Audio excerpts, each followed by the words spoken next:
Exam देने गए हो और इंग्लिश के पेपर में अगर आपको कुछ नहीं आ रहा हो तो क्या करोगे मेरे प्यार। जो सबसे ज्यादा डिफिकल्ट होता है इंग्लिश का पेपर, बहुत सारे बच्चों में इंग्लिश में कमजोर होते हैं, इसलिए वो डरते हैं कि इंग्लिश के पेपर को वो लोग कैसे पास करेंगे। तो मेरे प्यार, जो बिल्कुल आप लोगों के लिए एक ऐसा वीडियो में लेकर आ गया हूं कि अगर आपको इंग्लिश में कुछ नहीं आता तो आप इंग्लिश के पेपर को कैसे पास करोगे। मेरे प्यारों, जो हर साल वीडियो बनाता हूं, अभी इसी साल वीडियो मैंने 2 महीने पहले अपलोड किया था मेरे प्यारों, जो 1.3 मिलियन लोगों ने देखा है। इतने सारे बच्चों ने देखा है, सारे बच्चों का पॉजिटिव कमेंट है मेरे प्यार बच्चों। अगली साल भी वीडियो बना था, बहुत सारे बच्चों इस इंग्लिश के ट्रिक को देख के गए थे और बहुत अच्छे नंबर लेकर आए हैं। तो मेरे प्यार, वीडियो को लाइक कर देना, चैनल पर नए हो तो चैनल को जरूर सब्सक्राइब कर देना। और इस वीडियो को देखने के बाद इंग्लिश में मेरे प्यारों, कभी भी आपको डर नहीं लगेगा, कोई भी इंग्लिश का पेपर आ जाएगा उसको आप आसानी से पास कर पाओगे। मेरे प्यार बच्चों, मैं कुछ आपको बताना चाहूंगा। पहले इंग्लिश के पेपर को हटाता हूं। देखिए 2025 का मेरे पास पेपर है और इस पेपर को मैं खुद अपने हाथों से इस बोर्ड एग्जाम की कॉपी पे सॉल्व करके दिखाने वाला हूं। पूरा का पूरा पेपर में सॉल्व करके दिखाने वाला हूं। देखिए सबसे पहले अगर हम पेपर की यहां से बात करें तो पेपर यहां से स्टार्ट है, ठीक है। पेपर आप लोगों का यहां से स्टार्ट है। सबसे पहले सेक्शन है, सेक्शन ए में रीडिंग पार्ट है, ठीक है। तो सबसे मेन चीज है जो आप लोगों की, वो हेडिंग है। एग्जामिनर सबसे पहले आंसर चेक करने से पहले आपकी हेडिंग देखता है, तो सबसे पहले आप हेडिंग बनाओगे, सेक्शन है रीडिंग का पार्ट। तो ये चीज तो मैंने इस पे समझा दिया। अब चलिए नेक्स्ट पेज लेता हूं, वहां से आपको बताता हूं। देखिए ये आप लोगों का पेज है मेरे प्यार बच्चों। जब आप लोगों को बोर्ड एग्जाम की कॉपी मिलेगी तो ये लाइनिंग आप लोगों का खींचा नहीं रहेगा, ये लाइनिंग खींचना पड़ेगा। तो सबसे पहले काम कीजिएगा कि स्केल की सहायता से आप पहले एक लाइनिंग खींच दीजिएगा, ठीक है। डबल लाइनिंग खींचेगा ताकि दिखने में आप लोगों को अच्छा लगे, ठीक है। मैं लाइनिंग ऑलरेडी खींचा हूं, फिर भी मैं इसको आप लोगों को बताने के लिए दोहरा देता हूं। देखिए लाइनिंग ऐसे आप लोगों को खींचना है। इसके बाद एक पहला पेज है आप लोगों का। इसके बाद क्या करोगे कि सबसे पहले कॉर्नर में मेरे प्यारों, यहाँ पे कॉर्नर में आप लिखोगे रोल नंबर। यहां कॉर्नर में लिखोगे आप रोल नंबर। अपना रोल नंबर जरूर से जरूर यहां पे डाल दीजिएगा हर एक पेज पे, ठीक है। अब देखिए मेरे प्यारों, करोगे क्या, इसके बाद क्या था, सेक्शन ए रीडिंग का पार्ट। तो आप हेडिंग बनाओगे सेक्शन ए रीडिंग का पार्ट। तो यहां से आपकी जो हेडिंग रहेगी वो रहेगी सेक्शन ए, और कोष्टक में आप कर देना रीडिंग, ताकि एग्जामिनर को मालूम चल पाए कि हाँ उसने सेक्शन ए किया है जो कि रीडिंग का पार्ट है।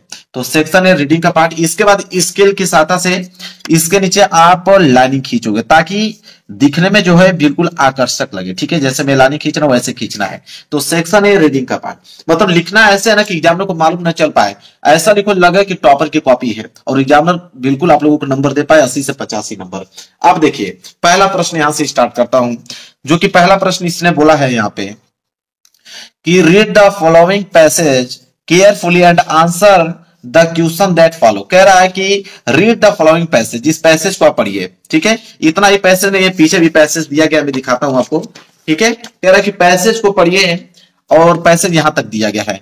पैसेज को पढ़ने के बाद उसके नीचे दिए गए प्रश्न को जो है वो सॉल्व कीजिए। तो इसके नीचे कितने प्रश्न हैं, ए बी सी डी और ई। और मेरे प्यारों, जो आप देख सकते हो कि 3 नंबर 3 नंबर 3 नंबर 3 नंबर और एक एक नंबर करके 3 नंबर, यहां मतलब 15 नंबर का पैसेज दिया है। एक चीज बताना चाहूंगा, ये इंटर का पेपर है तो इंटर के पेपर में 15 नंबर का पैसेज पूछा जाता है और हाई स्कूल के पेपर में पहला ही प्रश्न आता है जो कि पैसेज होता है, उसमें भी वो 7 मार्क्स का पैसेज होता है। तो आज की वीडियो में जो इंटर वाले बच्चे होंगे वो 15 नंबर और हाई स्कूल वाले बच्चे 7 नंबर क्लियर कर लेंगे कि पैसेज कोई आता है तो उस पैसेज को सॉल्व कैसे करते हैं। देखिए बिल्कुल, अब 15 में 15 नंबर एग्जामिनर देगा, एक नंबर नहीं काट सकता, इस बात का दावा करता हूं मैं। देखिए सबसे पहले अगर पैसेज आ जाए तो पैसेज को पढ़ना ही नहीं है आप लोगों को। पैसेज मेरे प्यार बच्चों सबसे पहले पढ़ना ही नहीं है, आप लोगों को सबसे पहले क्वेश्चन को पढ़ना है। मान लीजिए मुझे पहला प्रश्न करना है यहाँ पे ए वाला, ठीक है। देखिए कैसे हम लोग करेंगे यहाँ पे, तो सबसे पहले हम लोग डालेंगे कि सेक्शन ए रीडिंग का पार्ट हो गया और पहला प्रश्न कर रहे हैं तो लिखेंगे कि आंसर टू क्वेश्चन नंबर। यहां पे लिखेंगे कि आंसर टू क्वेश्चन नंबर, ये आपकी हेडिंग होनी चाहिए क्योंकि पहला प्रश्न कर रहे हो ना। तो आंसर टू क्वेश्चन नंबर, तो answer to question number first हम लोग पहला वाला कर रहे हैं। तो answer to question number first. इसके बाद स्केल की सहायता से आप लोगों को क्या करना है, यहाँ पे इसके नीचे अंडरलाइन करना है ताकि दिखने में जो है बिल्कुल बेहद अच्छा लगे। इसके बाद इसमें से भी हम लोग ए वाला प्रश्न कर रहे हैं तो एक लाइन छोड़कर यहाँ पे लिखिएगा ए वाला प्रश्न हम लोग करने वाले हैं। अब हम लोग प्रश्न को पढ़ेंगे कि प्रश्न क्या है। प्रश्न है कि what do many people complain about. अब देखिए ये आपका प्रश्न है, तो जब प्रश्न का आंसर आप लिखोगे तो आंसर लिखते समय कभी भी क्वेश्चन वर्ड को स्टार्ट नहीं करते हैं। क्वेश्चन वर्ड हमेशा क्वेश्चन पूछने के लिए काम आता है। तो जब आंसर लिखेंगे तो हम लोग यहाँ पे क्या करेंगे कि व्हाट को काट देंगे और डू को भी हम लोग काट देंगे, ठीक है। बचेगा मेरे पास कि मेनी पीपुल कंप्लेन अबाउट, ठीक है। क्या बचेगा कि मेनी पीपुल कंप्लेन अबाउट। अब इसमें से देखिए मेनी पीपुल मेरे प्यार बच्चों, कंप्लेन अबाउट ये कीवर्ड है, इन्हीं कीवर्डों को हम पैसेज में ढूंढने की कहीं दिख रहा है कि नहीं। तो मेनी पीपुल कंप्लेन अबाउट, हम लोग क्या करेंगे कि पैसेज में इनको खोजेंगे कि कहां पे यह है। तो जब हम लोग पैसेज शुरू से पढ़ेंगे तो शुरू में ही दे दिया कि मेनी पीपुल कंप्लेन, तब आप समझ लीजिए कि यहीं से चीजें स्टार्ट होंगी। तो आंसर आप लोगों का यहां से स्टार्ट होगा कि many people complain that they broken throw over work. ठीक है, यहां तक मेरे प्यार बच्चों आप नोट कर लेना। ठीक है, समझ में आ गया। ओवर वर्क तक कैसे लिखोगे, तो मेनी पीपुल कंप्लेन दैट, तो यहां से आप लिखना प्रारंभ करोगे। तो यहां पे आप लिखोगे कि मेनी पीपुल, याद रहे कि आपकी राइटिंग बेहद अच्छी होनी चाहिए, मतलब आप आराम आराम से लिखे और अपनी हैंड राइटिंग को बेहद अच्छे करके लिखे ताकि एग्जामिनर को आकर्षक कर पाए। ठीक है, तो यहां पे लिख देना आपको कि मेनी पीपुल कंप्लेन डेट। आगे की लाइनिंग आप लोग लिख लीजिएगा। ठीक है, आगे की लाइनिंग जब आप लिखोगे तो ये वाली लाइनिंग जो है आपकी बिल्कुल कंप्लीट हो जाएगी। यहां तक कंप्लीट हो जाएगी। मैं दिखा भी देता हूं कि मेनी पीपुल से लेकर ओवर वर्क तक, यहां तक आप आंसर लिखोगे तो एग्जामिनर आपको नंबर दे देगा पूरा का पूरा। ठीक है, ये हो गया एक आंसर। अब देखिए कितना आसान था इसको लिखना। इसके बाद बी वाला करने जा रहे हो तो एक लाइन छोड़कर आप यहां पे डालेंगे बी। ठीक है, इसके बाद हम लोग बी वाले प्रश्नों को हम लोग पढ़ेंगे कि बी वाला क्वेश्चन क्या दिया हुआ है। ठीक है, देखिए तो बी वाला जब पढ़ेंगे तो बोला कि what is the case of breakdown. तो यहां पे मेरे प्यारों जो हम लोग करेंगे क्या कि व्हाट को और इज को काटेंगे। The case of breakdown यह कीवर्ड हो गया, इन्हीं कीवर्डों को हम लोग ढूंढेंगे। The case of breakdown कहां पे दिख रहा है। ठीक है, तो जब हम लोग यहाँ पे मेरे प्यारों जो जब यहाँ पे यहां तक तो हो गया आंसर। आगे जब पढ़ेंगे इस पैसेज में तो देखिए ब्रेक डाउन आपको दिखा। ठीक है, ब्रेक डाउन आपको दिख गया। अब मेरे प्यारों जो यहीं से आंसर आपको उठाना है कि the breakdown is more frequently the result foolishly waste energy. ठीक है, वेस्टेड एनर्जी। ठीक है, यहां तक मेरे प्यारों जो आपको आंसर लिख देना है इसका कि the breakdown is more. तो यहां पे मैं लिख देता हूं थोड़ा सा कि द ब्रेक डाउन मैंने कहा कि जो हैंड राइटिंग है अच्छा करके लिखना है। The breakdown is more. अब यहां करके जब आगे की लाइनिंग जब आप कंप्लीट करोगे तो ये वाली लाइनिंग और साथ ही साथ नीचे वाली लाइनिंग भी आपकी क्या हो जाएगी, कंप्लीट हो जाएगी। ये हो गया बी वाला का आंसर। अब एग्जामिनर एक नंबर आपका नहीं काट सकता है, बिल्कुल आसान। 15 नंबर तो ऐसे ही आपको मिलने वाला है फ्री के। फिर एक लाइन छोड़कर आपको डालना है सी डालने के बाद मेरे प्यार बच्चों अब हम लोग सी वाले क्वेश्चन को पढ़ेंगे। देखिए सी वाला क्वेश्चन क्या है कि who will be able to retain his health. अब हु को काटिए, यहां पे विल को काटिए। अब able to retain his health, अब यहां पे हिज हेल्थ जो है कीवर्ड हो गया। ठीक है, तो कि हेल्थ को हम लोग यहां पे ढूंढेंगे कि हेल्थ कहां दिख रहा है। देखिए मेरे प्यार जब अगली लाइन पढ़ेंगे तो देखिए हेल्थ आ गया कि नहीं नजर में। अब हेल्थ आ गया, अब समझ लीजिए कहां से स्टार्ट करना है, इफ से। तो इफ यू वुड हेल्थ, यहां से जाते जाते मेरे प्यार बच्चों कहां तक, फ्रिक्शन तक। आप यहां तक नोट कर देंगे, कहां तक, फ्रिक्शन तक नोट कर सकते हैं। या थोड़ा सा बढ़ाना चाहेंगे तो आप थोड़ा सा यहां तक मेरे प्यार बच्चों बढ़ा सकते हो, कोई दिक्कत नहीं है। एक दो वर्ड आप आगे बढ़ा सकते हो। तो इफ यू वुड, ठीक है, तो चलिए मैं थोड़ा सा लिख देता हूं यहां पे।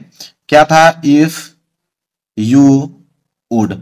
ठीक है, ऐसे आप लोगों को लिख देना है। फिर सिक्योर हेल्थ, सिक्योर हेल्थ था तो सिक्योर हेल्थ यहां पे लिख के, और आगे की जो लाइनिंग है जब आप लिखोगे आगे की लाइनिंग तो ये वाली लाइनिंग भी मेरे प्यार बच्चों आपकी क्या हो जाएगी, कंप्लीट हो जाएगी। लो भाई सी वाला भी आंसर यहाँ पे कंप्लीट हो गया। डी वाला करने वाले में एक लाइन आपको गैप करना है, यहाँ पे डालना है डी। डी डालने के बाद डी वाले क्वेश्चंस को हम लोग पढ़ेंगे। देखिए 15 नंबर कैसे मैं आपको दिलवाता हूं पूरा फ्री में। डी वाला कि what is useful and health giving. अब यहां से व्हाट को काटिए मेरे प्यार, इज को काटिए। यूजफुल एंड हेल्थ गिविंग यही मेन कीवर्ड है। ठीक है, यूजफुल एंड हेल्थ गिविंग हम लोग ढूंढेंगे। तो पैसे जिधर भी दिया था, चलिए देखते हैं। देखिए हेल्थ गिविंग मिल गया ना, तो बिल्कुल आसान है मेरे प्यारों। आपको कहां से स्टार्ट करना है इसको, तो यहां से आपको स्टार्ट करना है वर्क से लेकर। ठीक है, तो वर्क से स्टार्ट करोगे, ये वाली लाइनिंग आप करते जाओ, फिर हेल्थ गिविंग आ जाएगा उसी में, फिर आगे बढ़ते जाओगे मेरे प्यार बच्चों। कहां तक, काम परसिस्टेंसी तक, यहां तक लिख सकते हो, बहुत है। तो वर्क वेदर ऑफ ब्रेन। ठीक है, मैं कुछ लिख के आप लोगों को दिखा देता हूं क्या है कि वर्क वेदर ऑफ ब्रेन। तो वर्क वेदर, तो यहां पे लिखेंगे, मैंने कहा कि हैंड राइटिंग बिल्कुल अच्छी करके आप लोगों को लिखना है। तो वर्क वेदर ऑफ ब्रेन, इसके बाद आगे अपना लिख लीजिएगा। लिखोगे तो ये लाइनिंग भी कंप्लीट हो जाएगी, साथ ही साथ ये लाइनिंग भी कंप्लीट हो जाएगी और यहां तक भी चला आएगा। तो ये डी वाला हो गया। इसी के साथ साथ ये पेज भी मेरा भर गया। जब पेज भर जाए तो क्या करना है, तो ब्लैक पेन से है यहां पे कॉर्नर में आपको लिख देना है PTO। इसका मतलब होता है पेज टर्न ओवर। ठीक है, पेज टर्नओवर। इसके बाद मेरे प्यार बच्चों पेज को अपना पलट दीजिए। जब पेज पलटेंगे तो अब इधर आ जाएंगे। ठीक है, इधर आ गया, आपने डी वाला हो गया था, अब ई वाला करना है मेरे प्यार बच्चों। तो कोई नहीं, अब यहां पे डालोगे ई। ई में भी 3 प्रश्न था, ई में पहला वाला करने वाला हो तो ई का आप डालोगे पहला। तो ई का पहला हम लोग पढ़ेंगे, देखिए क्या है। अब ई का जब पहला पढ़ेंगे, ई वाला बोला है कि find word from passage which means the following, मतलब कि इन वर्डों को पैसेज में ही छाट कर आप इसका मीनिंग बताइए। देखिए पहला वाला क्या है, कह रहा है कि which word in the passage means loss of health. कह रहा है कि लॉस ऑफ हेल्थ का मतलब क्या होता है इस पैसेज में, यह बताइए। अब मेरे प्यार जो इसका आंसर लिखना है कि लॉस ऑफ हेल्थ। ठीक है, अब आपको करना क्या है इसमें कि जब यहां पे पैसेज में जब आप नीचे बढ़ोगे तो नीचे देखोगे तो हीज हेल्थ यहां पे आपको दिखेगा। हीज हेल्थ दिख गया ना, अब आपको कुछ करने की जरूरत नहीं है। आप यहां से उठाइए कि but he will retain his health a boon which the other quickly forfeit. ठीक है, यहां तक मेरे प्यार इसका आंसर आप लिख दीजिए कि बट ही विल रिटेन। ठीक है, लिखेंगे कि बट ही विल रिटेन। ठीक है, ही विल रिटेन। अब आगे की लाइन लिख लीजिएगा मेरे प्यार बच्चों, लिखोगे तो ये लाइन कंप्लीट हो जाएगी, साथ ही साथ ये वाला भी हो जाएगा। हो गया भाई, ई का पहला वाला भी आंसर आपने लिख लिया। दूसरा लिखने वाले हो तो एक लाइन छोड़कर यहां पे डालेंगे दूसरा। ठीक है, ई का दूसरा कर रहे हो। अब ई का दूसरा क्या है देखिए, अब ई का दूसरा बोला है कि which word in the passage opposite to the word curse. अब कर्स का अपोजिट वर्ड पूछा है कि कर्स का अपोजिट वर्ड क्या होगा। अब मेरे प्यार बच्चों आप कहोगे सर इसमें कौन सा ट्रिक लगेगा अपोजिट वर्ड में, तो देखिए एक वर्ड का अपोजिट वर्ड कम से कम मेरे प्यार बच्चों 50 होते हैं। ठीक है, एक वर्ड का कम से कम अपोजिट वर्ड, ठीक है, 50 होते हैं। अब आपको कि नहीं सर एक वर्ड का तो बस एक ही होता है सर अपोजिट वर्ड, तो नहीं, मैं आपको बताता हूं बड़ी बड़ी डिक्शनरी में जब आप जाओगे अपोजिट वर्ड ढूंढने के लिए तो बहुत मीनिंग निकल के आता। अभी तो आप क्लास 10 और 12 में ना जब बीएसवी करोगे इंग्लिश से तब आपको मालूम चलेगा। तो मैं आपको ट्रिक बताता हूं अपोजिट वर्ड का कि आप कर्स का अपोजिट वर्ड पूछा है ना, तो आप कोई भी देखिए कर्स का अपोजिट वर्ड एनेक्सिस उठा सकते हैं, अकॉम्प्लिश उठा सकते हैं यहाँ पे। ठीक है, यूटरली आप उठा सकते हैं, एम्ब्लुअस उठा सकते हैं, मतलब ठीक है इसमें से कोई सा वर्ड देखिए स्टडी है इसको उठा सकते हैं। तो कोई बाई वर्ड इसमें से उठाकर आप यहाँ पे मेरे प्यारे बच्चों यहाँ पे कोई भी वर्ड उठाकर लिख देना, आपको एग्जामिनर नंबर दे देगा। ठीक है, तीसरा करने वाले हो तो एक लाइन छोड़कर आप यहाँ पे 1 2 3 मतलब तीसरा करने वाले तीसरा हेडिंग आप बना लो। इसके बाद देखिए तीसरा है यहाँ पे कि right the adverb from the word complete. अब कंप्लीट का एडवर्ब पूछा है तो इसमें ईडी जोड़ दो तो एडवर्ब हो जाएगा, जैसे कंप्लीट है ठीक है तो यहाँ पे लास्ट में ईडी जोड़ दो, ये कंप्लीटेड हो गया। अब ये आपका एडवर्ब का काम कर दिया। अब लीजिए 15 नंबर आपका क्लियर पूरा अच्छे तरीके से, एक नंबर एग्जामिनर नहीं काट सकता आपका, इस बात का दावा है। ठीक है, अब मेरे प्यारे बच्चों देखिए अब क्या है कि सेक्शन बी राइटिंग का पार्ट स्टार्ट हो गया। अब आप कहोगे कि सर यहाँ पे मेरे पास तो 3-4 लाइन इतना बचा है, क्या करें? कोई दिक्कत नहीं, इसको हटा दीजिए। जब भी आप कोई सेक्शन स्टार्ट कर रहे हो, अगर क्वेश्चन रहता तो मैं क्वेश्चन कर देता, लेकिन अब हम लोग सेक्शन बी कर रहे हैं ना, तो सेक्शन बी जब किया जाता है तो नए पेज से प्रारंभ किया जाता है। अब चलिए सेक्शन बी है तो अब यहाँ पे आपको हेडिंग डालनी पड़ेगी कि सेक्शन बी, जैसे उसमें सेक्शन ए डाला था इसी तरह इसमें भी डालना पड़ेगा कि सेक्शन बी। अब कोष्टक में कौन सा पार्ट कर रहे हो? राइटिंग वाला, तो यहाँ पे लिखेंगे सेक्शन बी, अब कोष्टक में लिखेंगे राइटिंग, ताकि एग्जामिनर को अच्छे से समझ पाए कि हाँ आपने कौन सा किया है। तो सेक्शन बी राइटिंग का पार्ट और इसके नीचे आपको स्केल की सहायता से यहाँ पे लाइनिंग खींच देना है। ठीक है, अब मेरे पास जो क्वेश्चन नंबर दूसरा कर रहे हो तो आंसर टू क्वेश्चन नंबर दूसरा यहाँ पे डालेंगे, आप हेडिंग बनाएंगे कि आंसर टू क्वेश्चन नंबर दूसरा, तो यहाँ पे लिखेंगे आंसर टू क्वेश्चन नंबर दूसरा ऐसे। ठीक है, फिर इसके नीचे भी हम लोग क्या करेंगे स्केल की सहायता से अंडरलाइनिंग कर देंगे ताकि दिखने में बेहद अच्छा लगे, ऐसे कर देना है आपको। क्लियर है? चलिए इसके बाद मेरे प्यारे बच्चों जब हम लोग क्वेश्चन नंबर दूसरा पढ़ेंगे, देखिए क्वेश्चन नंबर दूसरा है क्या, कह रहा है कि राइट एन आर्टिकल, आर्टिकल या ऐसे लिखिए one of the following topic in about 100 to 150 word तक, मतलब 100 से लेकर 150 वर्ड में लिखना और 10 नंबर आपको मिलेगा। यहाँ पे 3 टॉपिक है ए बी सी, अब तीनों में से कौन सा करने वाले हो मेरे प्यारे बच्चों ये निर्भर करता है। तो अगर हम ए वाला करने वाले हैं तो आपको यहाँ पे एक लाइन छोड़ के लिखना पड़ेगा ए और इसका हेडिंग डालना पड़ेगा। क्या था मेरे प्यारे बच्चों कि नेसेसिटी, तो यहाँ पे आप डालेंगे ताकि एग्जामिनर को मालूम चल पाए कि आपने किस पे लिखा है।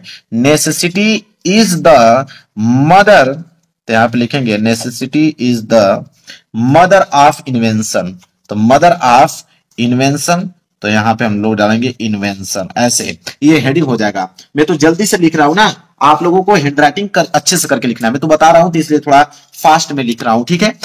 तो ऐसे आप लोगों को नीचे अंडरलाइनिंग कर देना है ताकि एग्जामिनर को मालूम चल पाए कि हाँ भाई ये हेडिंग लड़का बहुत अच्छा से डाला हुआ है। तो necessity is the mother of invention. अब एक चीज आपको बताता हूं, देखिए अगर आपको आर्टिकल लिख रहे हो तो देखिए एग्जामिनर जो है ना वो हेडिंग आपकी चेक करेगा, तो इसी में से चेक करेगा। देखिए जैसे necessity is the mother of invention है, तो एक हेडिंग आप नेसेसिटी बनवा लो, एक हेडिंग आप मदर ऑफ इन्वेंशन बना लो। अब देखो कैसे किया जाता है दिमाग से।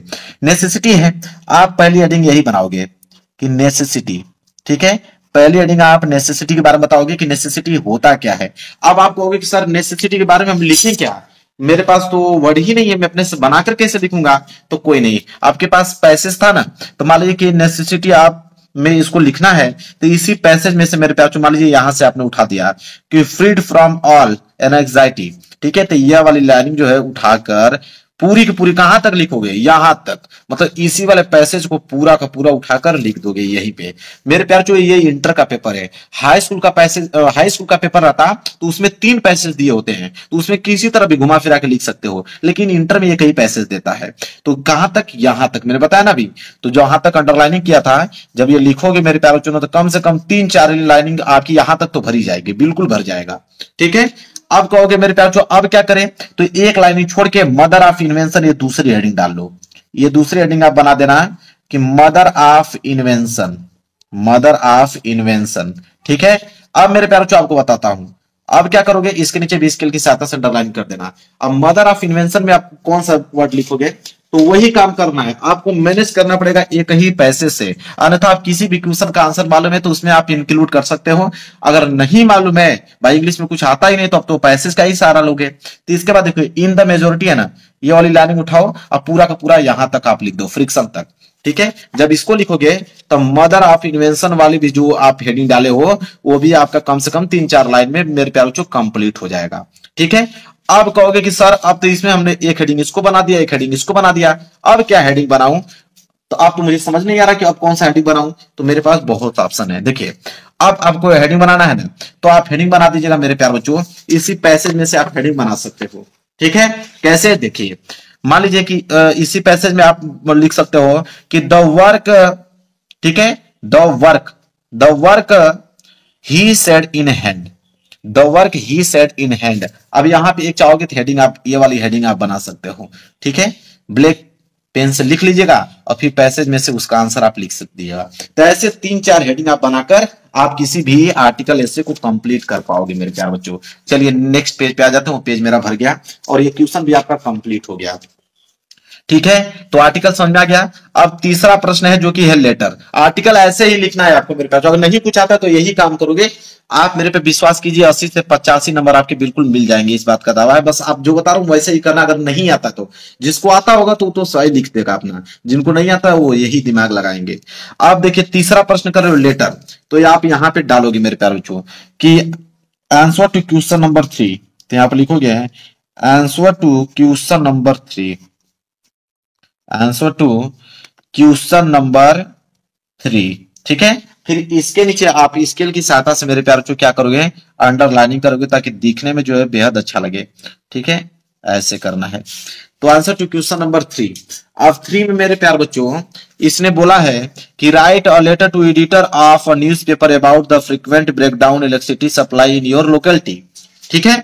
अब यहाँ पे और करके अथवा करके एक और दिया कि अगर ये नहीं करना चाहते हो तो write a letter of divisional office sir post office in open और new branch of post office in your town, ठीक है। दोनों में